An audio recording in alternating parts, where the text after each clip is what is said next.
Kaixo zinemazaleok, aurtengo Donostiako zinemaldiaren azken txanpan sartzeragoaz, baina oraindik kolore askotako edukiak dauzkagu zuei eskaintzeko.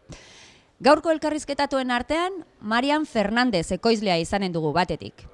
Bestetik, Sua irabazi arte dokumentalaren zuzendari Mikel Fuentes izanen dugu gurean, baina ez da bakarrik etorriko. Realeko kirol zuzendaria den Garbine Etxeberriarekin etorriko da. Bikoizle Euskaldunen elkarteko kide den Xabier Alkiza ere gure platoan izanen da gaur, baina izanen ditugu bestelako edukiak ere. Ongi etorri Zurriolako butaka saiora.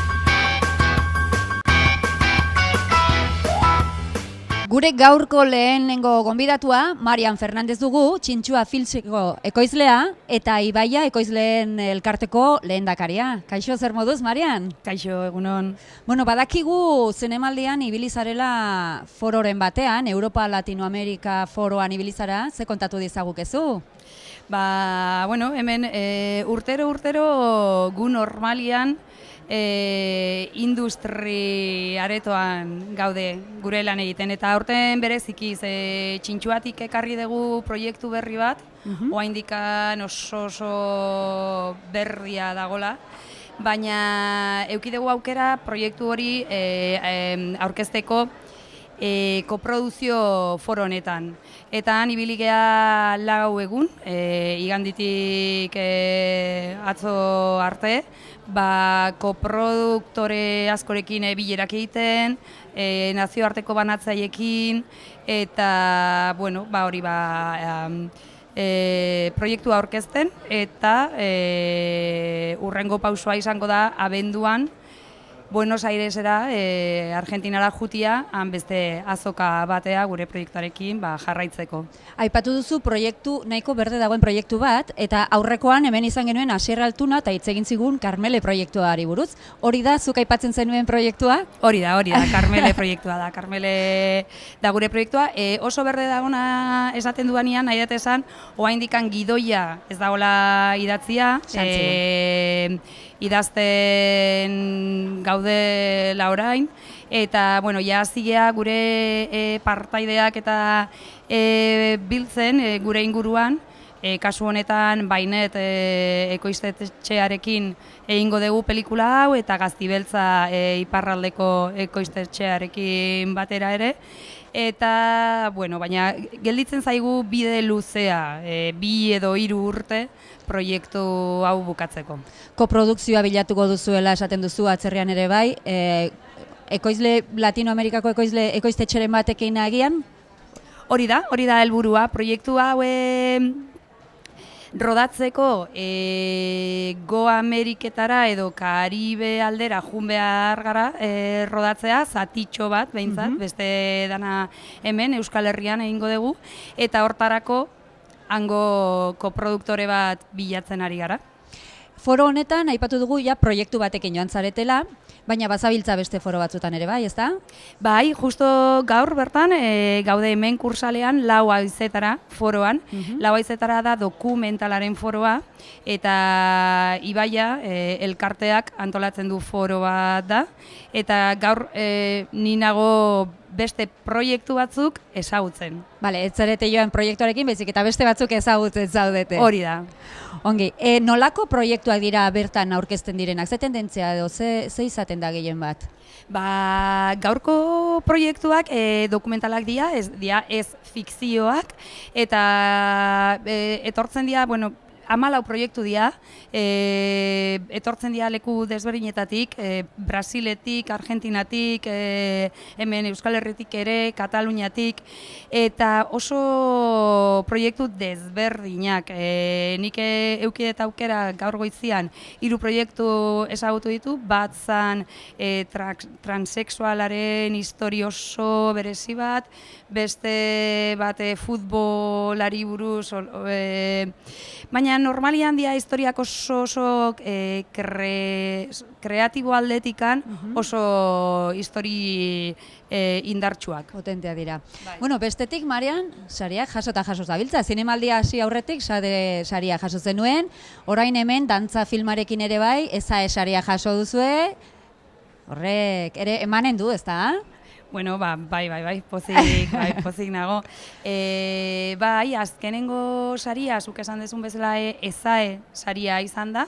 Euskal Herriko zinema aretoek ematen dutena. Hori da, hori nahi du ezan, dantzaren ibilbidea, dantza filmaren ibilbidea, oso interesantia izan dela eta rekonozimendu hori eukitzea guretzat oso polita da. Aipatu duzu Ibaia aldetik, Lauaizetara foroa ere antolatzen duzuela, Ibaiako lehendakari bezala ere zinemaldian izanen duzu zeregina hemen. Bileraz zabiltza, Marian? Bueno, a ber, esan behar dut, Ibaian talde bat gea. Ni naiz lehendakaria eta hori bai ardura da, baina talde bat gea eta ni aurten ibili naiz oso sartuta eta oso lanpetuta foroan. Orduan ere Ibaiako lankideak ibili dira gehien bat bilera horiek egiten. Zen olako bilerak, beste ekoizleen elkartekin bildu dira, etortzen dira Kataluniatik, Andaluziatik, Valentziatik, Madridetik, eta hau da aukera oso ona biltzeko, ere erakundekin bildu dira, IKako, Madrideko Kultura Ministerioko jendearekin bildu dira, Eusko Jaurlaritzako jendearekin ere, eta ni aurten delegatu duzu pixka bat beste lankideekin, ezta? Bai, lantalde. Galdera bat, Marian, egon zinen aurrekoan Euskal Zinemaren galan? Bai, noski, han egon nintzen, bai. Entzun zenituen txepelarak esandakoak? Bai. Zer iritzi daukagu? Txepelara oso laguna da. Oso, gu hasi ginenean txepe antzegon, eta bere babesa eman zigun. Txepe ostialean iritsi zan, Donostia, eta txepekin bazkaldu nun, ostialean, eta hitz egin genuen asko, bere diskurtsoari buruz. Bazenekien orduan, ze botako zituen? Txepe da, eta bai, oso bere lagunak badakigu txepe nolakoa den, orduan netako zan oso genuinoa, ez? Oso bera, oso bere ibilbidea, bere diskurtsoa, bere konpromisua, hor aipatu. Konpromisua da, gehien aipatzen aldugu nitza, ez da, bai. Bestalde, Euskal Zinemaren egoera nola ikusten duzu, Marian? Ikusten dut hemen gaudela lan egiten, eta erronka berriak bilatzen eta bildur barik aurrera juten, eta hori da egin behar deuna. Daude gauza asko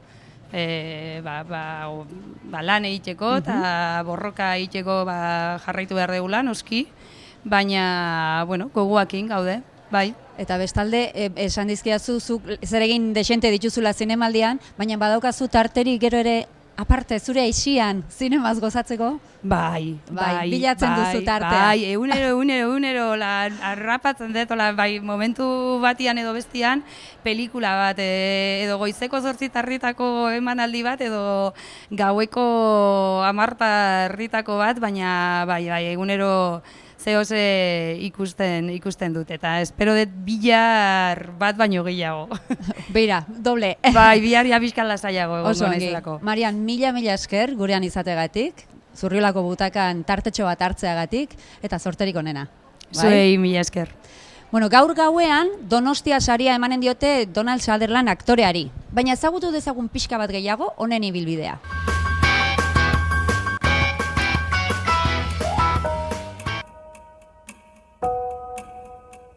Donald Sutherland aktorea 1995 urtean jaio zen Kanadako St. John herrian.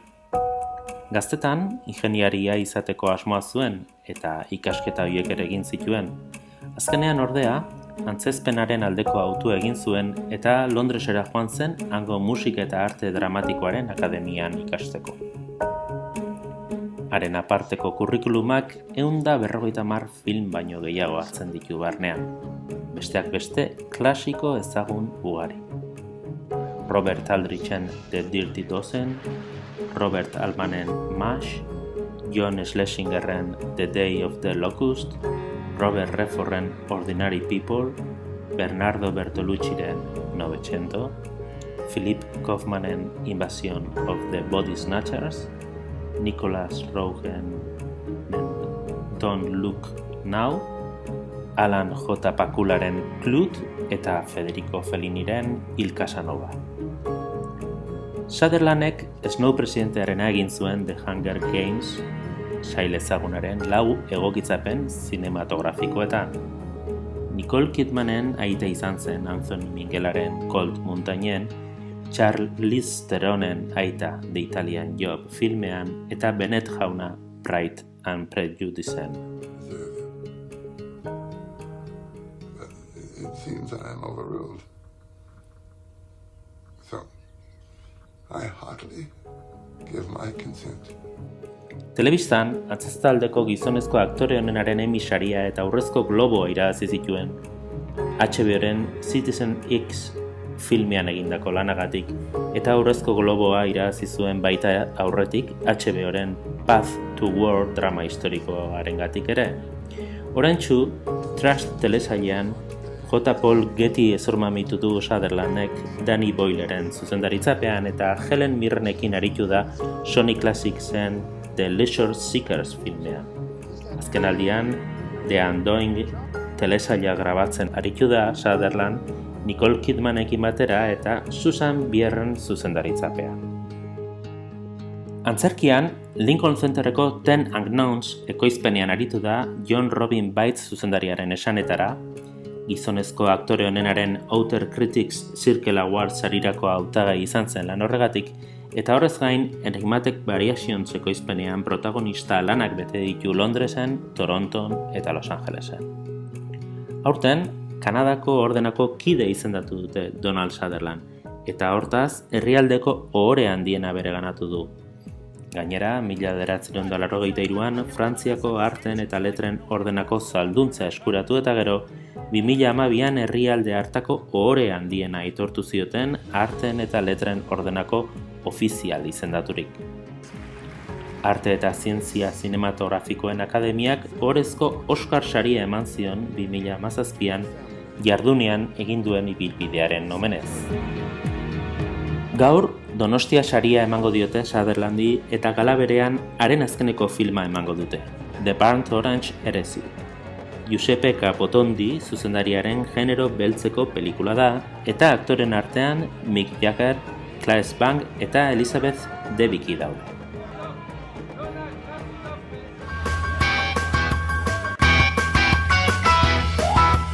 Bihar Belodromoan Sua irabazi arte dokumentala estreinatuko dute, eta dokumentalaren zuzendari Mikel Fuentes daukagu hemen gurekin, eta Realeko kirol zuzendaria den Garbine Etxeberria, zer moduz? Ondo. Kaixo. Ongi zaudete, biharko estreinaldirako gogoz edo nola zaudete? Bueno, pizkat beldur, lotxa eta gogoz baita ere. Belodromoa sala hundila da, eta, agian gu ez gaude ohitutak hor egotea, eta, baina, pozik baita ere. Garbine? Ba, nik gogo asko dakat. Horretik ikusila dakat Ara! dokumentala. Eta iruditzen zait, bihar han elkartuko geran guztiok, beraiekin partekatze hori, handia izango dela. Realeko nesken taldeak Espainiako kopa irabazi arteko bide hori erakusten du dokumentalak, ez da? Bai, dokumentala hasten da aste horrekin bizi edo aste horrekin irudiekin, eta ikusten da astelenan, asteartea, asteazkenan bere bizitza eta gero ja finala. Egunez eguneko aste hori orduan, eta nola sortzen da dokumental hau egiteko ideia edo? Zein helbururekin? Final aurrekoak eta gero, sortzen da ideia bat, ezta? Egin dezakegu hau. bueno, venga, bai, egingo dugu dokumental bat edo erreportaia bat, eta gero eta egunak pasatzean, haundia egiten da, eta ez dakit, inflexio puntu hori izan zen irabazi. Kopa irabazi eta, bueno. Claro, hor aktore lanetan dauzkagu realeko neskak. Zer moduz hartu zuten bertan parte hartze hori, dokumental hau egitearen erabakia hartzen denean, beraien parte hartzean, nolako izan zen? Bueno, hasieran zaila, ezta? Kamarak sartu aldagelara, zaila da beraientzat, baina gero eta egunak pasatzen dira, beraiek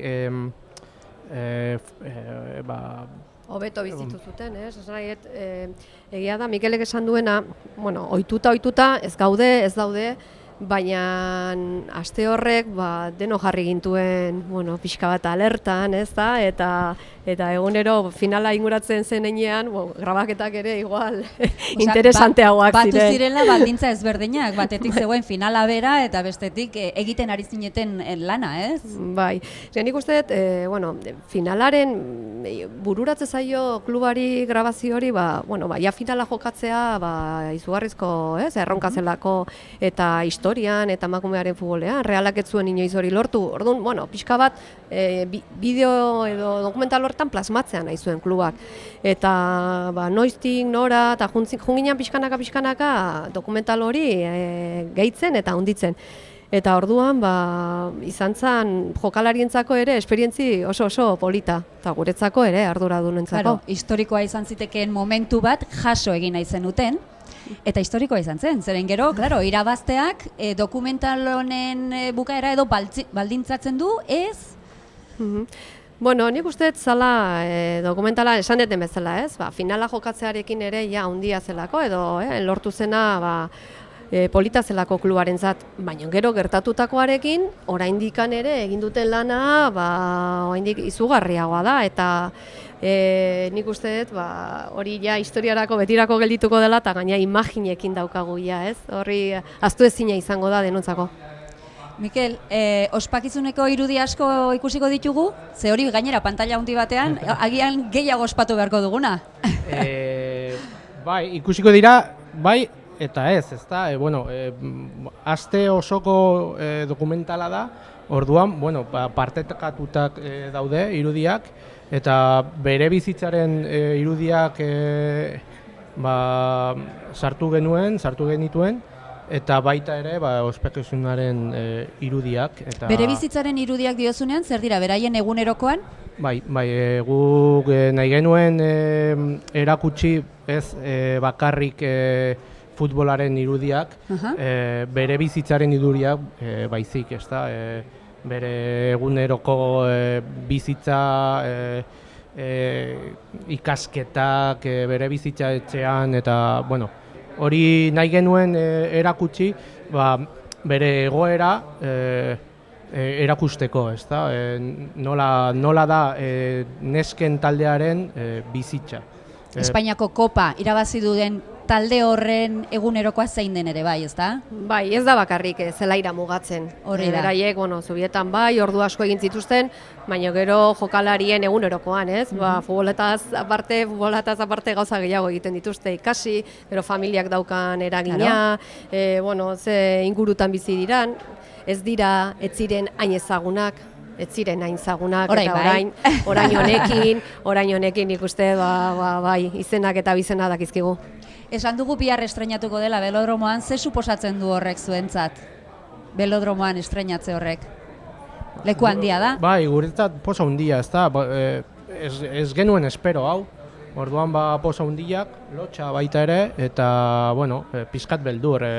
Belodromoa Donostiako sala handiena da.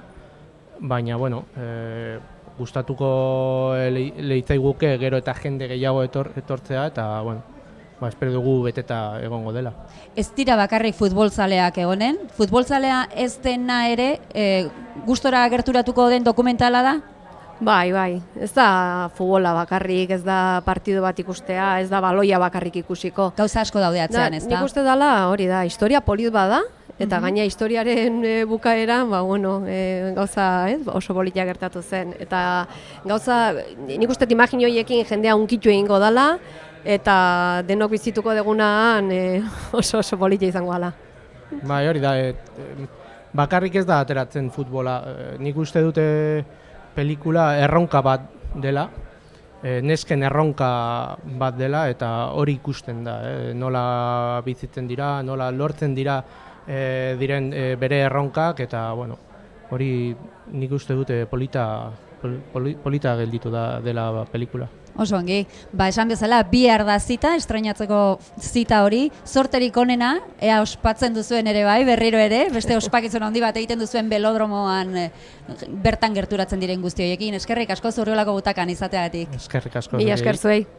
Bueno, eta orain, futboletik sukaldaritzara eginen dugu salto. Sukaldean sartuko gara, kulinari zinema sailean egun hauetan estreinatu duten film batekin. Bittor Argonizen, Vivir en el silencio filma. Irudi batzuk ikusiko ditugu jarraian.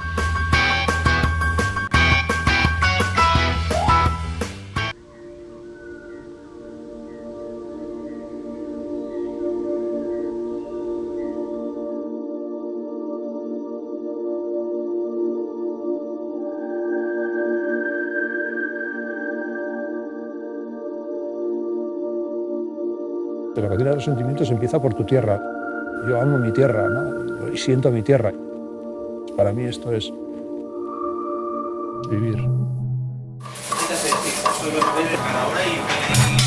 Camarón de 100.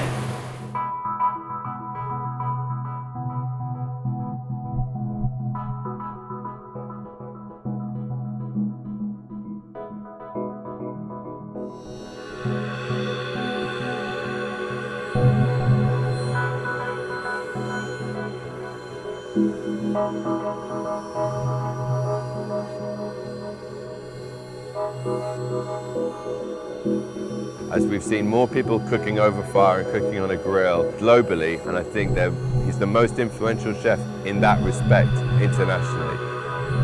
That is reflected in the success of the restaurant, in being in the 50 best list, and in recent years in being very high in the top 10. It's not a traditional, it's not a classic fine dining restaurant. It's very individual.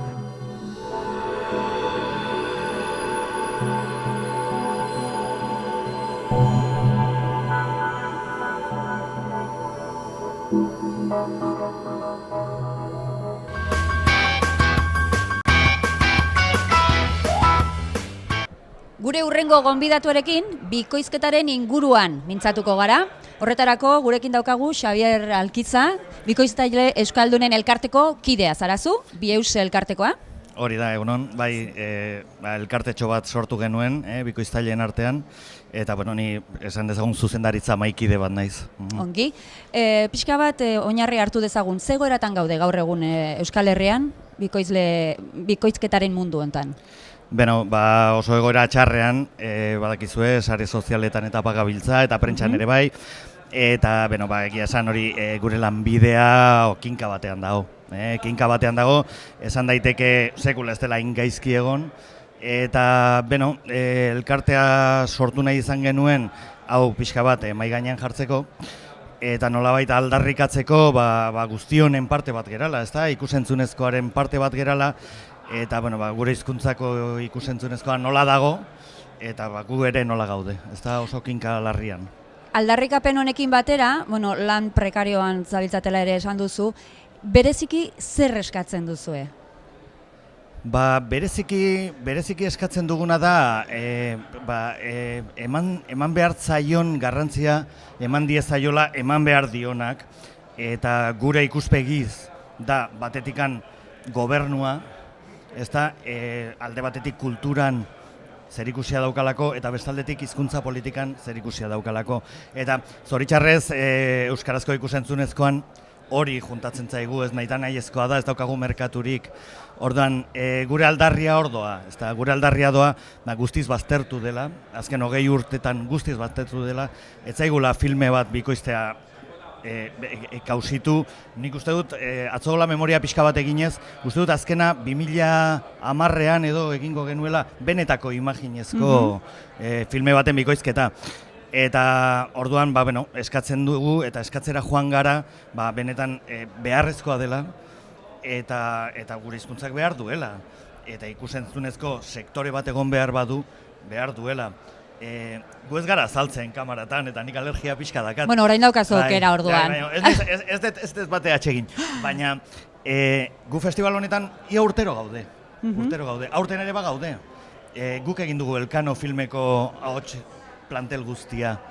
Orduan, gure lotura industriarekin hor dago. Gertatzen dena da, desagertarazi egingo gaituztela. Gobernua aipatu duzu, erakunde publikoei buruz ari zara konkretuki.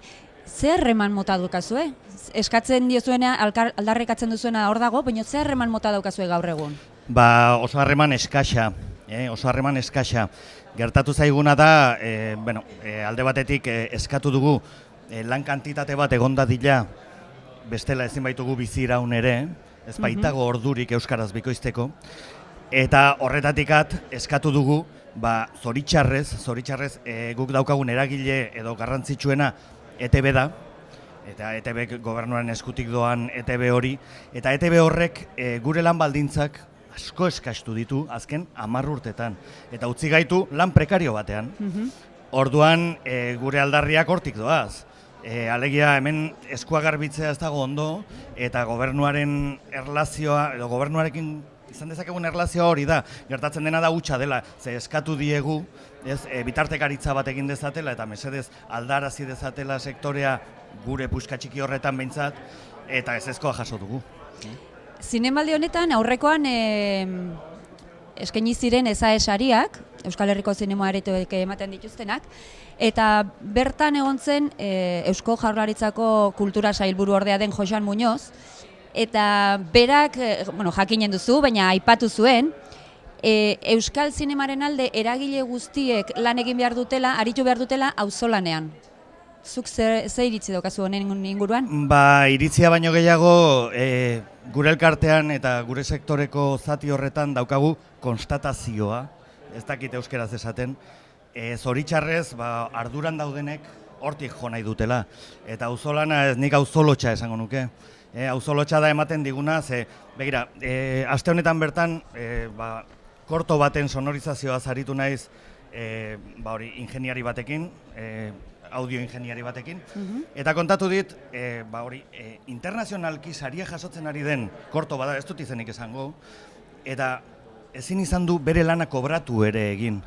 Eta horrela bizi gara, eta bikoizketan gaudenak ere ezagutu dugu guzti hori, ezagutu nondik datorren etorria, eta gainera irla bat gara estatu mailan ere, eta horregatik hemendik jendeak bizi nahi badu, sektore honetatik alde egiten du.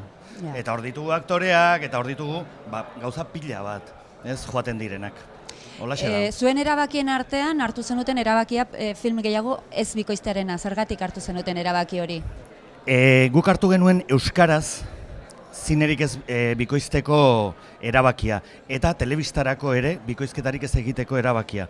Telebistakoa betetzen ari gara, ukatu egiten gara telebistak ordaintzen dituen salneurrietan lan egitera, eta zine euskadikin hasieratik esan genien ez geundela egiteko prest, baina negoziazio mahai bat osatu dugu, eta negoziazio mahai horren tirabiren barruan onartu dugu enpresekin negoziatzeko modu bat bezala zine euskadiko filmak bikoiztea. Baina gauza puntual bat izan da, eta aurrerantzean behintzat bizirik jarraitzen badugu, ez dakit. Gure asmoa izango da, egoera benetan aldatzen ez den artean euskarazko bikoizketarik ez egitea behar bezala ez badaude prestatuta eta ordainduta. Orain zinemaldian gaude, eta zinemaldian lan asko jatorrizko bertsioan estreinatzen dira, eskaintzen dira, zuek ez zaudete horren kontra. Ez da inola ere, betikoa da, nik uste dut, sekula ez du bikoiztaile batek mikro bat hartu eta hau ez diote galdetu. Ez, inola ere ez. oso hemen kultura kontsumoa librea da, eta horrela pentsatzen dugu. Guk Bihausen horrela pentsatzen dugu. Eta baita pentsatzen dugu, bizigaren inguru honetan, bai Frantzian eta bai Espainian, bikoizketa dela 90% aukeratzen duten kultura kontsumitzeko modu bat. Orduan, gaur egun, analogikoan lan egin dugu, nik lan egin dut analogikoan, eta, izan zen ezake agian diskusio txiki bat esan ez, baina gauza bat egitea eta bestea ezberdinak dira, kostuak, gaur egun, dena azpidazten da, guztia. Publikotarako eta bestetarako. Baina hemen kontsumitu, bikoiztuta kontsumitzen da, eta nik uste dut euskal edukietan, bikoizketak egon behar duela, ahozkotasunerako bikoizketa behar dugula, eta hemen jendea ohituta dago, kontsumitzera bikoiztuta, eta errealitatea da. Nik iruditzen zait ederra eta hizkuntzak ezagutzen dituenarentzat, nik adibidez, filmak frantsesez originalean ikusten ditut, ezagutzen dudalako nahikoa, ez behar bezala, baina nahikoa. Baina ez zait batera jola bikoiztuta ikustea, eta uste dut oso beharrezkoa dela, eta aukera, desde luego, gehiengoaren aukera bada. Eta gure hizkuntza txikia gehiengora zabaltzea hori da pentsatzen duguna. Xabier, bukatzeko oso egoera prekarioan zaudetela nabarmendu duzu, edo gaudela esan dezakegu, ze azkenean kontsumitzaileok ere eragiten digu guri ere bai. Baina itxaropenerako zerbait ona esaiazu, mesedez. Zenba gustatuko litzaidake. Ez daukagu hola pixkat leio bat irikitzeko tarterik. Zenba gustatuko, begira, egia esan, arduran daudenak jarraitzen duten bitartean eredu bat aukeratuta dago. Eta 20 urtetan eredu hori bultzatzen ari dira. Gabiltzanak eta ikusten ditugunak aldaketak, azaldu da aldaketa bat, azpidatzien kontu honekin, eta azaldu da aldaketa bat zeinak agian erabaki batzuk hartu dituztenei pentsaraziko dieten. Eta aldaketa hori Netflixen eskutik etorri da. Eta Netflix hasi da bikoizketa sustatzen. Gogor, oso gogor, ingelesera. Kanpoko edukiak eskaini nahi baititu ingelesa hitz egiten duten jendearentzat. Baina ez da hasi okurritu zaielako. Hasi da, izugarrizko azterketa egin dutelako merkatuan beraien arpidedunen artean, eta ikusi dute, gehiengoak bikoiztuta ikusten duela. Eta nahi duela bikoiztuta. Orduan, agian horrek norbaiti, hain evidentea izango da, ze pentsaraziko dio, hanka sartu dula, baina leporaino. Horixe da, daukaten esperantza txikia eta elkartean eduki dezakegun gauzarik txikiena. Bueno, txikia, baina fruituak eman ditzakena.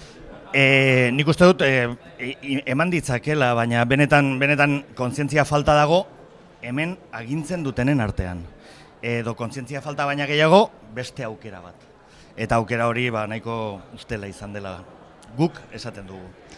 Bueno, Xabier, zinemaldian gaude, gozatzeko aukerarik baduzu? Zinemaz? Lotxa pixkat esatea, lotxa pixkat ematen dit, baina egia esan behar dut. Jendetsu egia egite zait. Bai. Bueno, sorterik onena zuen profesio bikain honetan, hobena opa dizuegu, eta ikus dezagun, emaitza hori ikus dezagun, bai? Eskerrik asko gurean egoteagatik, Xabier. Sortea beharko dugu, eskerrik asko. Bueno, eta jarraian, 2 bideo eskainiko dizkizuegu. Batetik, Kanaldudek egiten duen zinetika atalarena, eta bestetik gaurko bideokritika, Begoña del Tesok egin diguna. Hautxe. Atxaldeon, zinemazale guziek eta ongi etorri beraz zinetikaren 6. saio untara. Gaur Donostian gira usaian bezala, baina gaur jokatuko dugun gaia pixka bat bestetatik desberdina da. Zinemalditik urrundu eta zaintzaldira urbilduko bai gira. Esplikatzeko pixka bat zer den zaintzaldia, Maidejekin mintzatuko gira eta beraz goazen ikustera zer duen Maidejek guri esateko. Zinemaldiko glamurraz aparte, beste realitate prekario bat existitzen dela erakutsiko diogu.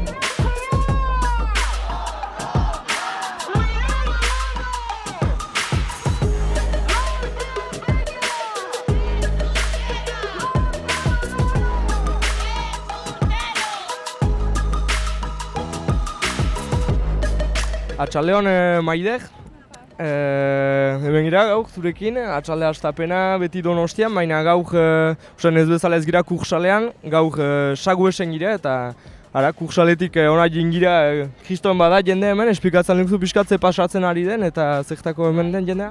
Gipuzkoako erresidentziak greban gaz, guztira azken greba deialdiakin irailetik urrira konbokatu dan greba berriarekin guztira 118 greba egun egin ditugu, eta greban helburua azken finien da emakumeen zaintza lanak duintzea, Gipuzkoako erresidentzietako emakumeen lan baldintzako betzea, eta noski erabiltzaileen nagusien bizi kalitatea eta zerbitzuaren kalitatea hobetzea. Guretzako oso garrantzitsua da egun hauetan gatazka sozializatzea, ezagutzera ematea, ze jakingo zuen bezala egun hauetan Donostin zinemaldia ospatzen da, eta despliege hau dana aprobetxatuz gure gatazka ezagutzera eraman nahi dugu, eta garrantzitsua pentsau jaku egun hauetan manifestazioak itxia eta ekintza ezberdinak itxia gatazka ezagutzera eramateko. Manifantzeak ere entzun ditugu anitz bojoka feministaren aldeko oiuak eta horren simboloak ere bai. Ze lotura du pixkat zuek eramaiten zuen bojokarekin? Azkenian, erresidentzietako errealitatea dala borroka oso feminizatu bat, emakumeak dira gehien bat langileak, eta orduan guretzako ez da bakarrik lan baldintzen inguruko gatazka bat edo borroka bat, baizik eta borroka feministakin lotura handia daukan borroka bat.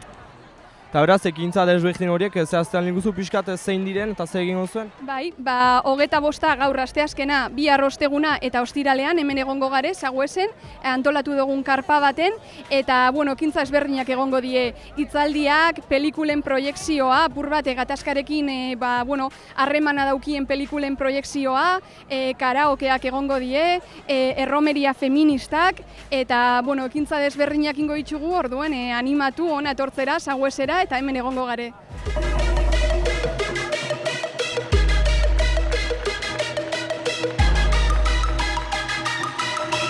Eta orain, besarkatu gaitezen!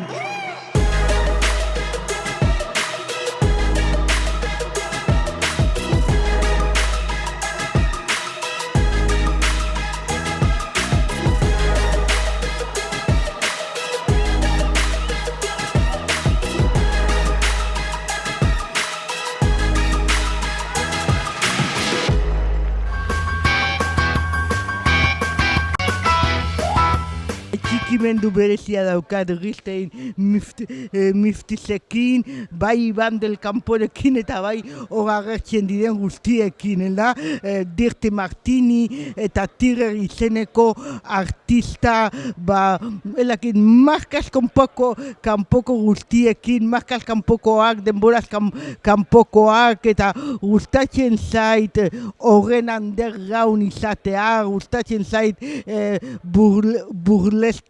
burleskeren kulturak dakarrena, naiz eta oso mundu ertxietan izan, gaueko mundu horietan gustatzen zain Ibanen kamera hain aspaldikoa, Jonas Mekasek erabiltzen zuen horietako bat, edo modelo horietako bat, gustatzen zait beti, hori eldakit munduaren eremu ilunetan dabilen zinema, dabiltzen artistak, eta nik uste oso apostu ezberdina dela, horreixegaitik, mugarik onartzen helduna, jainkorik onartzen helduna, legerik onartzen helduna, banderarik onartzen helduna, behin eta berriro esan dut eta aitortzen dut, niri Elena Tabernaren zinema ez zai gustatzen, fiziozkoa, baina nik uste dut, kamera hartzen duenean zerbait erakusteko, zerbait salatzeko, zerbait agerian jartzeko eta zerbait kontatzeko dokumentalista bezala, gauzak aldatzen direla eta badakiela kamera nun jarri, badaki zer kontatu, nola kontatu, ondo aukeratzen ditu bere dokumentalaren mugak edo mugarriak, eta justu hori oso ondo pasatzen digu, hori bertan, irla hoietan, kasi ez giltxapeturik, baina hor zaudela itxasoak hor jarraitzen du eta iesbiderik, irterarik helduzu. Hori badadoz hitz horrek dakarrena bere zentsuan, da? Aspaldi bazen hemen marinaltzaildu bat. Arrakasta handia zuen agantzan. Baina bazuen hainbat hilabete ez zuela gehiago deus arrantzatzen.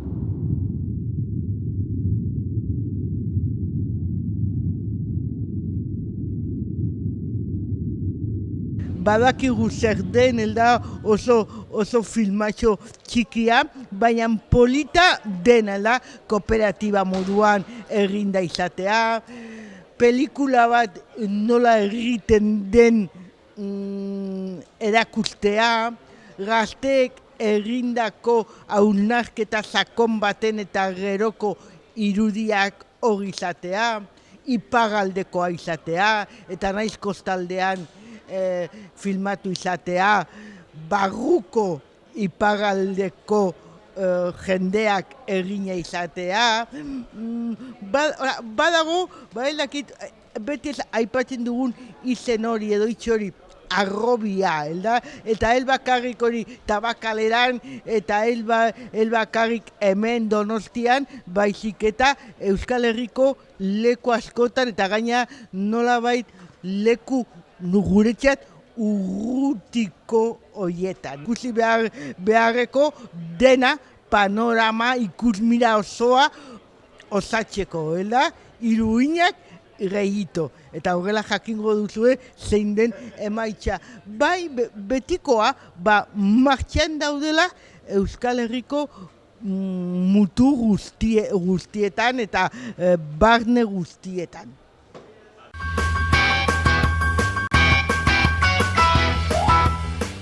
Gaurko saioaren bukaerara iritsi gara, solasaldiaren unera, eta badakizue egunero bezala, Urtzi Urkizu kazetaria gurekin dugu. Norekin etorri zara gaur? Kaixo, gaur Berriako 2 kazetari gazte etortzekoak ziren. Bai. Etorri dira. Ara? Baina badakizu arazoa daukagula, 2 ekarri baldin badituzu, 4 ez gara sartzen. Ez, Andoni Imaz. Bai. Eta Itziar Ugarte etorri dira. Eta haiei utziko diogu tokia, eta ni jone egingo nahi zuritzen bazaizu biharko gidoia prestatzera. Bueno, zuk erabakitzen bauzu, ongi? Gero arte. Itziar eta Andoni gurekin. Bai, aio.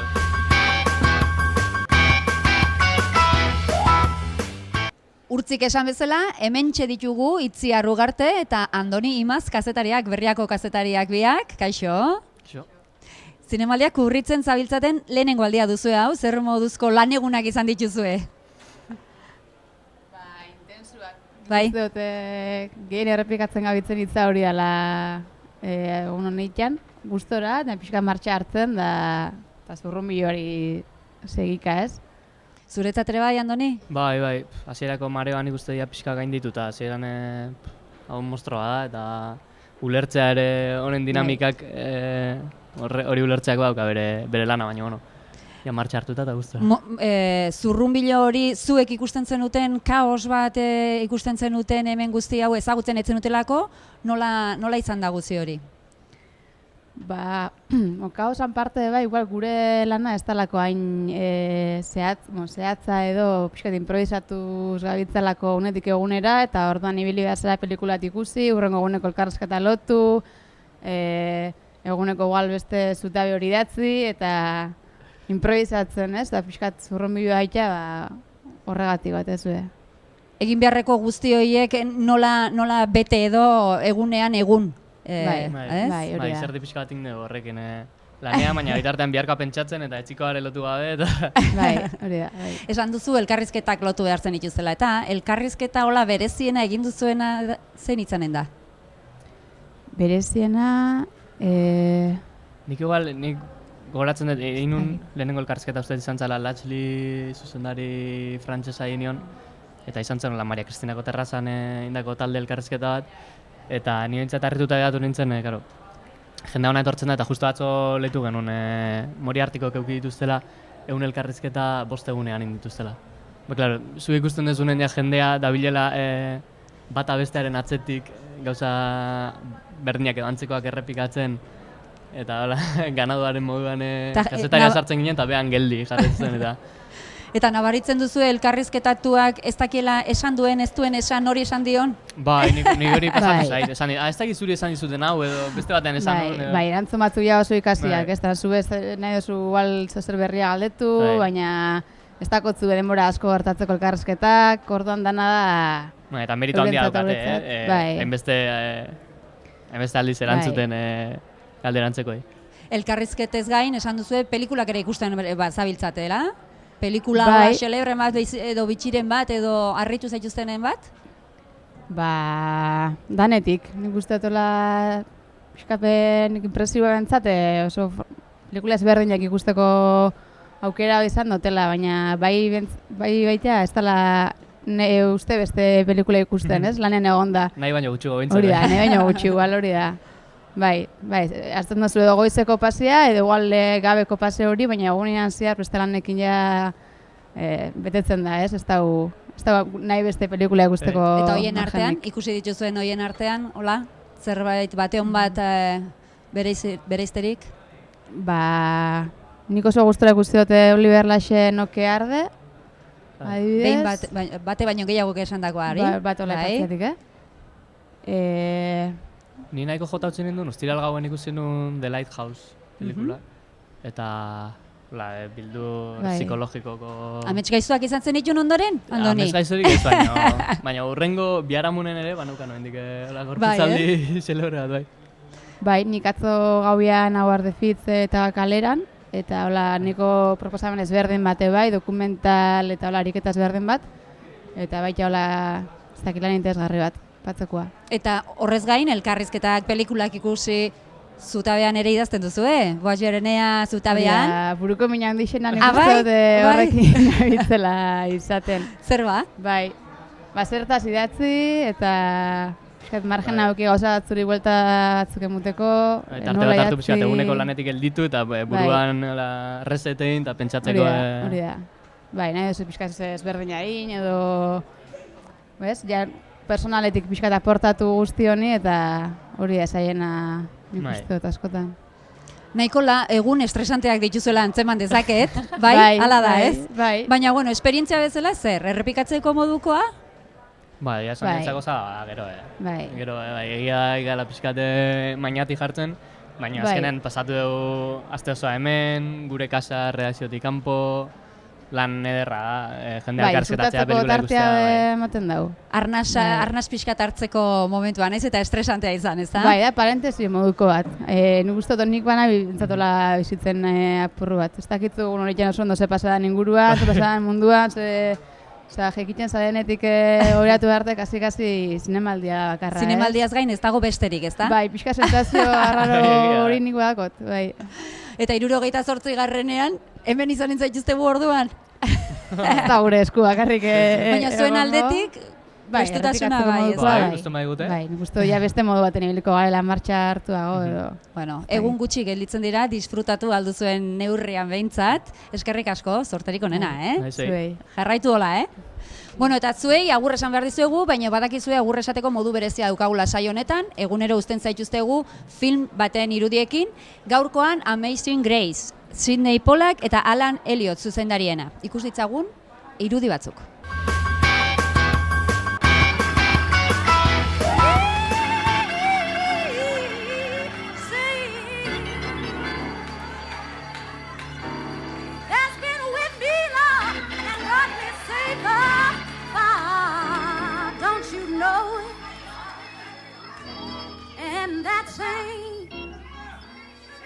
That same old grave, they call it God.